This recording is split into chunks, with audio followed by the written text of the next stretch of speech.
Tatanggap lang daw ang Administrasyong Duterte ng tulong pinansyal mula sa ibang bansa kung kailangan. Pero sa ngayon daw, tiniyak nilang sapat ang pondong nakalaan para sa manasalanta ng Bagyong Lawin. Bagay na sinigundahan naman ni Senator Ralph Recto. Anya, may 37 billion pesos pang natitira sa calamity fund ng bansa na nanggaling sa hindi nagamit na pondo noong 2015 na isinama na sa pondo para ngayong 2016. May report si Joseph Morong. Pagsubok hindi lamang sa mga nasalanta kundi sa gobyerno na rin ang Bagyong Lawin. Kung kaya nga ba nating tumayo sa sarili nating mga paa sa oras ng kalamidad.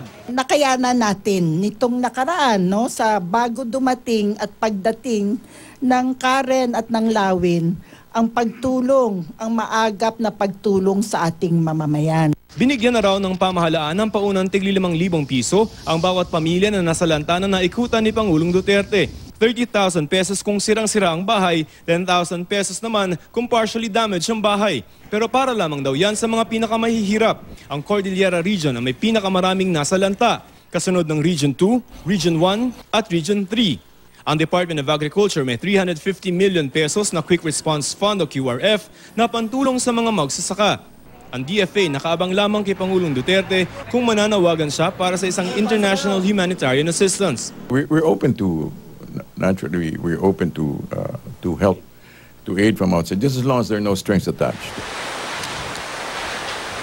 Nung Super Typhoon Yolanda, may 70 bansa at organisasyon ang nangako ng tulong sa Pilipinas na aabot sa 73.3 billion pesos. Pledge pa lamang yan at kung pagbabasayan ng datos sa Foreign Aid Transparency Hub ng Budget Department, 17.233 billion pesos pa lamang ang talagang natanggap ng Pilipinas. At sa halagang ito, 1.2 billion pesos na cash at mahigit 1.2 billion pesos na non-cash ang dumaan sa gobyerno. Ang iba kasing pondo ipinagkakatiwala ng donor countries sa kani-kanilang sariling mga aid organization.